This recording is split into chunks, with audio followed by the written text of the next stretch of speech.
परमेश्वर ने उसे लिया जो मनुष्य पाप को नहीं जानता था और उसे उसने पाप बनाया। परमेश्वर ने इस मनुष्य को लिया जो धार्मिकता को नहीं जानता था और उसे उसने धर्मी बना दिया। हेलो, यानी आप पापी नहीं हैं। आपने जो किया उससे, आदम ने जो किया उसके कारण पापी हैं। और मैं आपसे कहता हूं आप धर्मी इसलिए नहीं हैं क्योंकि आप जो करते हैं, आप तो धर्मी हैं यीशु ने जो किया उसके कारण। I love you, I love you, I love you, Lord, today, because you cared for me in such a special way. And yes, I praise you, I lift you up, and I magnify your name.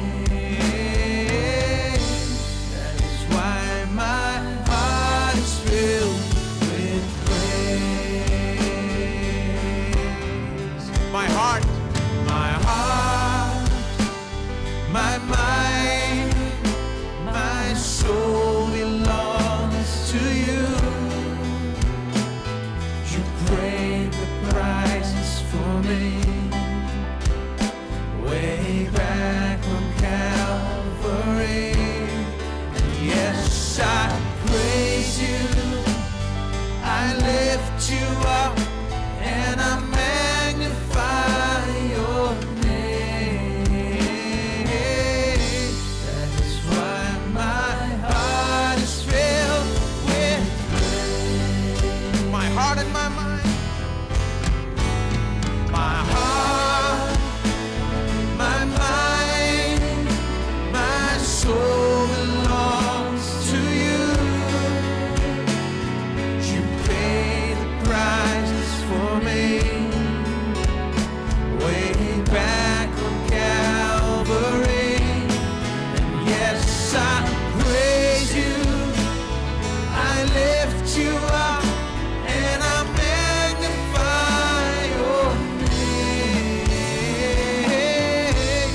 That's why my heart is filled. Just one more time. My heart. Oh, my heart, my mind, my soul belongs to you. You paid the prices for me. Way back on Calvary. Yes, I praise you, I lift you up, and I magnify your name.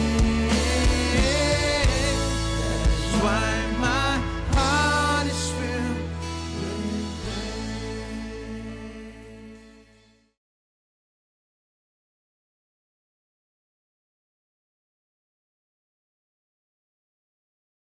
अदन की वाटिका में बिल्कुल ऐसी बात हुई है। मनुष्य के प्रतिनिधि के रूप में आदम ने जब पाप किया तो उसने पूरी मनुष्य जाति को जोड़ दिया पाप में। सब लोगों के ऊपर पाप आ गया, सभी लोग पापी बन गए। उसका पाप हमारा पाप बना। हमने पाप नहीं किया, मैंने पाप नहीं किया, लेकिन मैं पाप में जन्मा। मेरी मां ने मुझे पाप से जन्म दिया है, बाइबल कहती है। क्यों? क्योंकि उसने पाप किया। मेरे पास कोई चुनाव नहीं था। मैं पाप में जन्मा। जब मैं जन्मा, मैं तो पाप के द्वारा ही जन्मा, पाप में जन्मा, पाप की दशा में जन्मा। और कुछ भी जानने के पहले मैं पाप में डूब गया था। मेरे पास इसके बारे में कोई चुनाव नहीं था। मैं इसे नहीं बदल सकता था। बस यही, उसने निर्णय लिया, उसने पाप किया और वो मेरा पाप बन गया। एक मनुष्य के पाप से पाप इस जगत में आया और मृत्यु लाई सारे मनुष्य पर।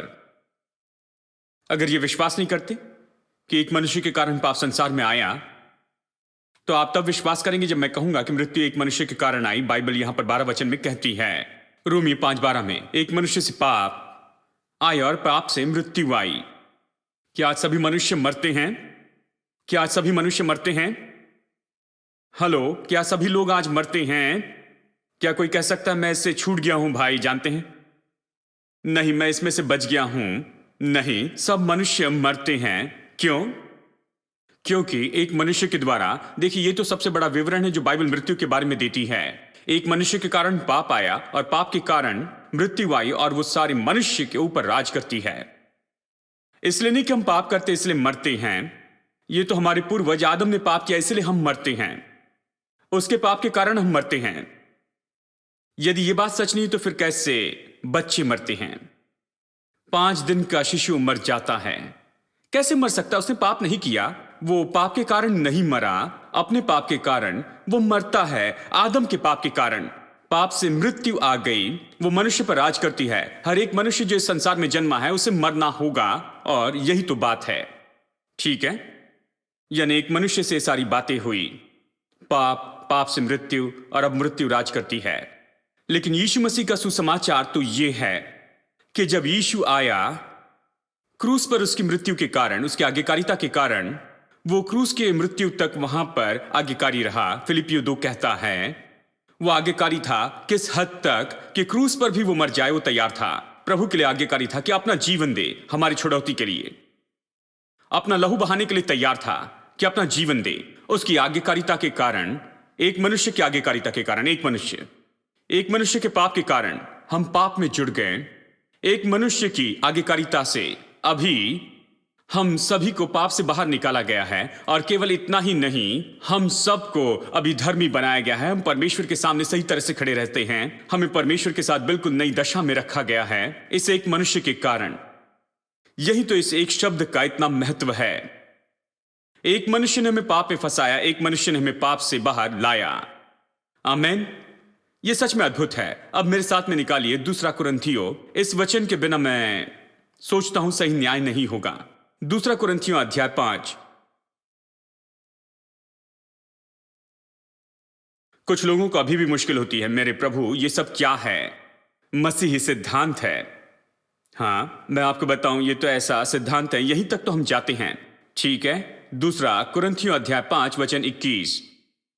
क्योंकि उसने उसे बनाया। किसने बनाया? ये परमेश्वर के बारे में कहता है कि परमेश्वर ने यीशु को पाप बना दिया, ठीक है? कहता है उसने उसे बनाया, यानी परमेश्वर ने यीशु को बनाया। जो पाप से अज्ञात था उसी को उसने हमारे लिए पाप ठहराया। देखिए, मैं इसलिए पढ़ रहा हूं क्योंकि लोगों को इस पर विश्वास करना मुश्किल होता है कि कैसे एक मनुष्य अपने काम से सभी को पापी बना सकता है। तो इससे भी ज्यादा मुश्किल तो यह है कि कैसे एक मनुष्य की धार्मिकता हम सबको धार्मिकता दे सकती है। यह कैसे हो सकता है? मैं बताऊंगा कैसे हो सकता है। क्योंकि उसने उसे बनाया, परमेश्वर ने यीशु को हमारे लिए पाप बनाया, जो पाप से अज्ञात था, कि हम उसमें होकर परमेश्वर की धार्मिकता बन जाएं। अब गौर से सुनिए, यीशु कौन था? वो पाप रहित था। मैंने बताया कि हम पाप में जन्मे हैं, ठीक है? आदम ने पाप किया तो सारी पीढ़ी पापी हो गई। हमारे पास चुनाव नहीं था। मेरे जन्म के पहले ही मैं पाप में रचा गया था, तो मैं भी इससे छूटा नहीं हूं, पाप में जन्मा हूं। वचन कहता है कि धारणा भी पाप में है, लेकिन यीशु की जो धारणा ही वो अलग थी।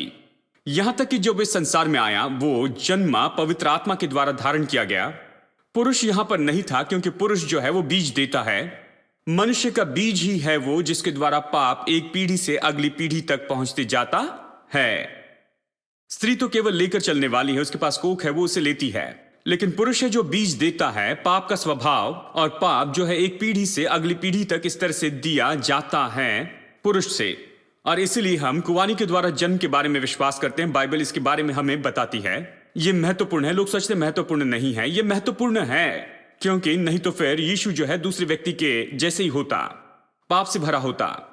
परमेश्वर ने उसे संसार में लाया, और जब वो इस संसार में आया तो पाप ने उसे छूना नहीं था। उसके ऊपर में किसी तरह से कोई पाप ना हो, उसके ऊपर में पाप की छाया भी कभी ना हो, थोड़ा सा भी पाप नहीं। यहां तक कि उसके जन्म के समय में पाप उसे न छुए। उसके जन्म के समय से ही उसे पवित्र रखना था, और इसलिए तो उसे पवित्र कहा गया है। बाइबल उसे तो पवित्र कहती है। वो तो पवित्र है शुरू से ही, समय की शुरुआत से वो पवित्र है। जब वो पिता के साथ था, और वो तो पवित्र था। हालांकि वो वहां पर मरियम की कोख में आया, वो वहां पर पाप के कारण नहीं आया। वो वहां पर आया क्योंकि ये जो धारणा थी वो हुई पवित्र आत्मा द्वारा। वो पवित्र था। जब वो जन्मा तो वो पवित्र था, उसने कभी पाप नहीं किया, वो पवित्र था। और जब वो क्रूस पर लटका था वो फिर भी पवित्र था, उसने पाप नहीं किया, एक भी पाप नहीं किया। अब परमेश्वर ने ऐसे व्यक्ति को लिया जिसके गर्भधारणा के समय में कोई भी पाप नहीं था, इसलिए कहता है वो पाप से अज्ञात था। परमेश्वर ने ऐसे व्यक्ति को लिया जो पाप से अज्ञात था, उसमें किसी तरह कोई पाप नहीं था, और उसने उससे पाप बनाया। अब यहां पर बनाया ये शब्द जरूरी है, क्योंकि यही शब्द रोमियो 5:19 में उपयोग किया गया है। एक मनुष्य के पाप के कारण सभी पापी बनाए गए, एक मनुष्य की धार्मिकता के कारण सब धर्मी बनाए गए। यानी परमेश्वर ने इस पाप से रहित व्यक्ति को लिया जो पाप से अज्ञात था, जिसने पाप नहीं किया, पाप से अज्ञात था। यह बड़ा है, पाप से अज्ञात था, और उसने उसे पाप बनाया। उसने उसे पाप करने नहीं लगाया, यह अलग है।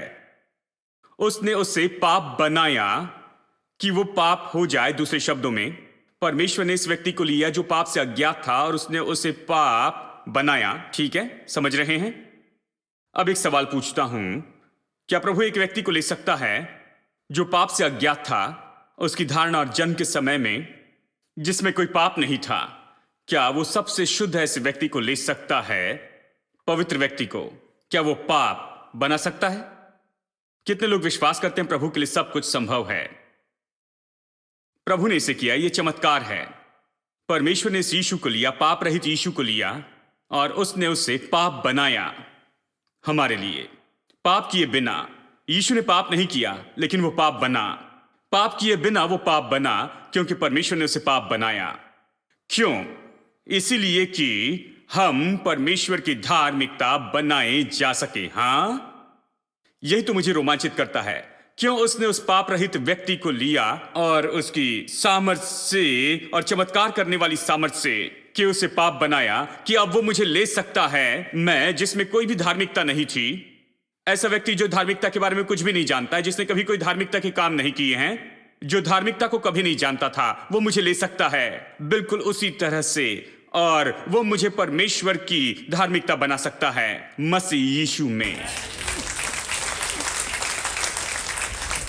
जिस परमेश्वर ने उसे पाप बनाया, वो वही परमेश्वर जिसने मुझे धर्मी बनाया। परमेश्वर ने उसे लिया जो मनुष्य पाप को नहीं जानता था, और उसे उसने पाप बनाया।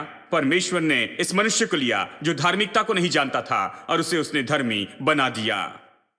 हेलो, यानी आप पापी नहीं हैं, आपने जो किया उससे, आदम ने जो किया उसके कारण पापी हैं। और मैं आपसे कहता हूं, आप धर्मी इसलिए नहीं हैं क्योंकि आप जो करते हैं, आप तो धर्मी हैं यीशु ने जो किया उसके कारण। और मैं ये आपसे कहता हूं क्योंकि मैं आपको सहमत करना चाहता हूं, क्योंकि आपका मन कहेगा, मेरे प्रभु, मैं तो यीशु के लिए 3 महीने तक पवित्रता में नहीं जिया। मैंने एक बार 10 दिन पवित्र होने की कोशिश की और असफल रहा, मैं कैसे धर्मी हो जाऊंगा? नहीं, ये इस पर आधारित नहीं कि आपने क्या किया, लेकिन उसने क्या किया उस पर आधारित है। और मैं आपको बताऊंगा कि 10 दिन पाप किए बिना जीने के लिए आपको क्यों मुश्किल होती है। आप मुझे सुनते रहिए। आज भी इसके बारे में थोड़ा सा बताऊंगा अंत में, लेकिन आने वाले हफ्तों में इसके बारे में अच्छे से बताऊंगा। कई बार 10 मिनट भी पाप के बिना जीने में हमें मुश्किल क्यों होती है, लेकिन ये सच्चाई है। एक मनुष्य के पाप के कारण सभी लोग पापी बन गए, इसलिए परमेश्वर ने एक मनुष्य को लिया और एक मनुष्य के द्वारा सबको धर्मी बनाया। आमेन। यही तो कुंजी आपको समझना है। आप जो करते हैं उससे नहीं, कुछ न करें, विश्वास करें कि आप धर्मी हैं। परिश्रम करने की जरूरत नहीं। जानते हैं, ये न कहें कि हां, आज से मैं पवित्रता में जीवन जीऊंगा ताकि मैं परमेश्वर के लिए धर्मी हो जाऊं। आप ऐसे धर्मी नहीं हो सकते। आप विश्वास करते हैं कि आप धर्मी हैं, फिर आप पाएंगे कि आप एक धार्मिकता का जीवन जी सकते हैं। देखिए, यहीं पर तो समस्या है। यदि आप विश्वास न करें और अगर आप नहीं सोचते हैं, अगर आप यहां पर नहीं सोचते और ना ही काम करते हैं कि आप धर्मी हैं, तो आपको धार्मिकता में जीने में समस्या होती जाएगी। देखिए, मैं हमेशा कहता हूं कि आम का पेड़ इसलिए आम का पेड़ नहीं है क्योंकि वो आम देता है, क्योंकि उस पर आम लगते हैं। वो आम का पेड़ है, वो आम का पेड़ है इसीलिए उस पर आम लगते हैं। हेलो, कुछ लोगों के लिए ज्योति आ गई है। ये आम का पेड़ है, अगर वो आम का पेड़ नहीं है तो आप उसके लिए प्रार्थना कीजिए, तो वो आम नहीं देगा। उस पर आम लगे इसका मतलब ये नहीं कि वो आम का पेड़ है। ये आम का पेड़ है और इसीलिए इस पर आम लगे हुए हैं। अगर वो आम का पेड़ नहीं है तो आपके लिए एक भी आम नहीं ला सकता। ठीक है? ठीक है, मुझे आम के लिए भूख लग रही है। मैं सोचता हूं ये स्वर्गीय फल है और ये फल स्वर्ग में होगा ही। वहां पर बहुत से आम होंगे, ठीक है, चलिए। लेकिन बात तो ये है, चलिए एक और बात को देखकर संदेश खत्म करते हैं, क्योंकि मैं चाहता हूं कि आप समझ लें कि आप धर्मी हैं। ये चिंता ना करें, मुझे नहीं लगता कि मैं कोई धर्मी हूं भाई। मैं काफी धर्मी नहीं हूं। धर्मी होने के लिए मैंने काफी काम नहीं किया। मैं धर्मी होने के लिए अच्छा नहीं हूं। इन बातों को मैं दूर करना चाहता हूं, इसलिए ये सब कुछ बता रहा हूं। इस तरह से न सोचे। ये इस पर आधारित नहीं कि आप क्या करते हैं, ये तो इस पर आधारित है कि यीशु ने क्या किया। तो आप क्या करते हैं? आप इस पर विश्वास करने लगते हैं। आप इसे बस कहने लगते हैं जैसे कि मानो आप धर्मी हैं। आप इस तरह से काम करते हैं जैसे आप धर्मी हैं। क्यों? क्योंकि अगर आप नहीं सोचते, ना ही बोलते और ना ही चलते हैं जैसे आप धर्मी हैं, तो धार्मिकता का जीवन कभी नहीं आएगा। इसलिए एक हफ्ता भी पवित्रता में जीने में मुश्किल होती है। कुछ लोगों के लिए बड़ी मुश्किल है, क्योंकि ये इस तरह से है, वो खुद को पापी कहते हैं। ओ मैं पापी हूं भाई, मैं तो बेचारा पुराना पापी हूं। और वो चर्च में जाते हैं और वो इसे साबित करते हैं उनके गीतों के द्वारा और प्रचार के द्वारा। कहते हैं तुम पापी हो, हां तुम पापी हो, तुम धर्मी नहीं, तुम संत नहीं हो, तुम गंदे पापी हो। और फिर प्रतिदिन प्रार्थना करते, प्रभु मैं पापी हूं, पापियों का पापी हूं। ठीक है, जिंदगी ऐसी चलती है। और फिर वो चर्च में जाते और वो कहते हैं तुम पापी, अच्छा है कि तुम पवित्र जीवन जियो। ये तो मेरे लिए बड़ा अजीब लगता है। ये तो मानो किसी बैल को घोड़ा होने के लिए कहना है। वो एक बैल और आप उससे कहते हैं तुम घोड़े बन जाओ, अच्छा है कि तुम घोड़े बन जाओ। कैसे बैल घोड़ा बन सकता है? बैल तो बैल ही होता है। आप उस व्यक्ति की ओर देख रहे हैं जिसे आपने कई साल तक सिखाया और उससे कहा है कि आप पापी हैं, और फिर आप मांग करते हैं कि वो धार्मिकता का जीवन जिए, फिर मांग करते हैं कि वो पवित्र हो। और यदि वो पवित्र न बने तो जब यीशु आएगा तब उसे उठाया नहीं जाएगा। अब जब मैं इसे समझता हूं तो सोचता हूं ये कितना अजीब है। क्यों लोग इसे नहीं समझते? कैसे आप उसे हर रविवार बता सकते हैं कि तुम पापी हो? आपने बपतिस्मा दिया, वो व्यक्ति मसीह में है, वो चर्च में हमेशा आता है, और आप उससे कहते हैं आप पापी हैं, और फिर आप उस पर मांग रखते हैं कि आपको अगले हफ्ते तक अच्छा व्यक्ति होना है। यदि आज यीशु आ जाए तो क्या आप जाएंगे? कितनी बार मैंने प्रार्थना की, प्लीज यीशु आज मत आना, बस मुझे एक हफ्ता और दे दे, मैं सब कुछ ठीक कर दूंगा। देखिए मैंने उससे बहुत बार मांगा, बहुत बार, क्योंकि देखिए इन लोगों ने मुझे डरा दिया था, बुरी तरह डरा दिया था। मतलब मेरे दिनों में वहां पर अगर आप लोगों को इस तरह से नहीं डराते हैं तो आप एक अच्छे प्रचारक नहीं गिने जाते। एक तो उन्हें डरा देना है, या फिर उन्हें रोने लगाना है, किसी तरह शारीरिक क्रिया दिखानी है, उन सबको रोते हुए जाना है या फिर रोते हुए वेदी के पास आना है, और आपको उन्हें डरा देना चाहिए और उन्हें डराएं। तो मैं प्रभु से विनती करता, मैं डर जाता था, मैं कहता प्रभु आज बताना, मैं सोने जा रहा हूं, मुझे अकेला छोड़ देना, अगले हफ्ते तक मैं अपने सारे अकाउंट ठीक कर दूंगा और उसके बाद तू आने के बारे में सोच सकता है। अब सोचता हूं तो बड़ा अजीब लगता है। बात यह है, आप उन्हें बताते हैं कि वो पापी हैं, साबित करते वो पापी हैं, ऐसे गीत गाते जो कहते हैं कि आप पापी हैं, उसके लिए संदेश प्रचार करते, और वो कहते हैं कि वो एक पापी हैं, पापी जैसे सोचते बातें करते हैं, फिर कहते हैं पवित्र बनो नहीं तो तुम स्वर्ग में नहीं जा सकोगे। ये तो मूर्खता की मूर्खता है। ये तो किसी तरह कोई तथ्य नहीं रखता है। कोई भी जो जिसमें थोड़ा सा दिमाग है वो कभी नहीं लेगा, पता नहीं मैंने इसे कैसे लिया, और मैं बुद्धिमान था देखिए। लेकिन आस्था आपके दिमाग को सुस्त कर देती है। आप कहते हैं हाँ मेरे प्रभु मैं एक पापी हूं, हे प्रभु आज रात मत आना, मैं इसी तरह से व्यक्ति था। आस्था में ऐसे बनाती है। हां, बात तो यह है, जब आप कहते हैं कि आप पापी हैं और फिर कहते हैं आप पवित्र बन जाएं, तो आप क्या कर रहे हैं? आप तो उस गाड़ी को घोड़े के आगे रख रहे हैं। हेलो, आप घोड़े के आगे अगर आप गाड़ी लगा देते हैं और फिर घोड़े को मारते चले जाते हैं, चाबुक मारते हैं, चलो चलो घोड़े चलो चलो, और अगर वो जाने की कोशिश करे तो यहां तक कि कछुआ उससे अच्छा रहेगा, सब आगे निकल जाते हैं, सब इस घोड़े से आगे पहुंचते हैं, क्योंकि इस घोड़े को समस्या है, गाड़ी उसके आगे है। गाड़ी पीछे होने के बजाय उन्होंने घोड़े के सामने गाड़ी रखी है, और आप उसे मारे हर रविवार को उसे मारते जाएं, और हर रविवार सुबह दोपहर शाम उसे मारते जाए, कहे जाओ जाओ जाओ, पवित्र बनते जाओ, अच्छे और अच्छे होते जाओ। और घोड़ा कोशिश करता है, मुश्किल का सामना करता है, लेकिन कुछ भी नहीं होता है। मैं वो घोड़ा था।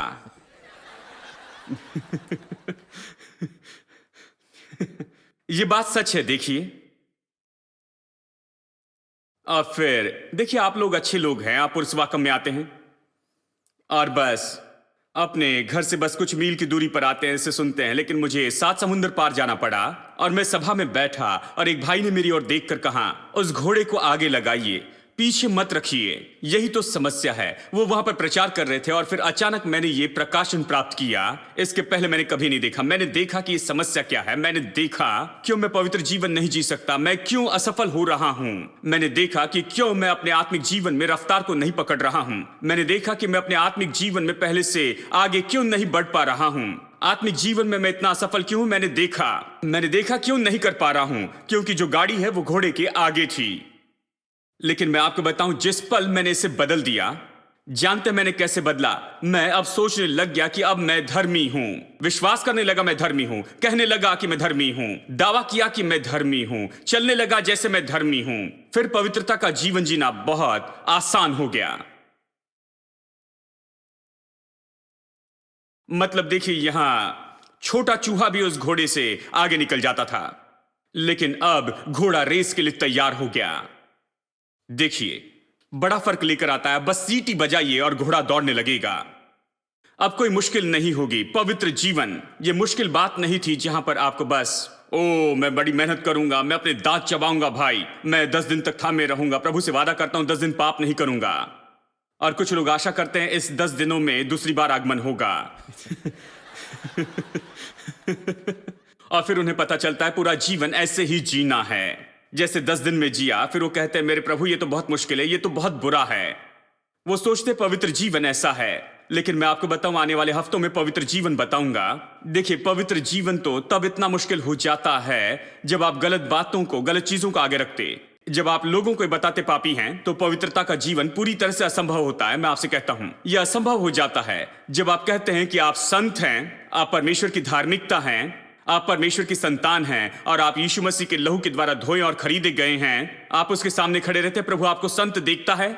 उस संत की सचेतता से, धार्मिकता की सचेतता से आपके लिए पाप करना मुश्किल हो जाता है।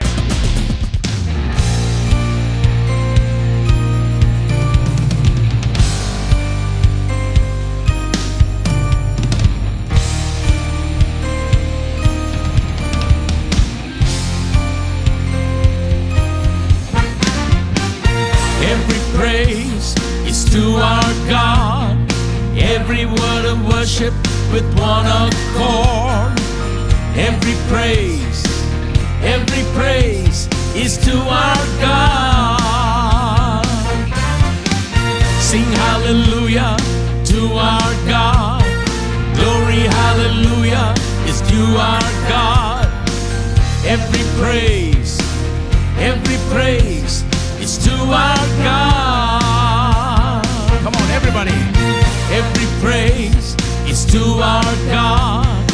Every word of worship with one accord. Every praise is to our God. Sing hallelujah to our God. Glory hallelujah is to our God. Every praise is to our God. Every praise is to our God. Every word of worship with one accord. Every praise is to our God. Sing hallelujah to our God. Glory, hallelujah, is due our God. Every praise is to our God. Every praise is to our God. Every word of worship with one accord. Every praise is to our God. Sing hallelujah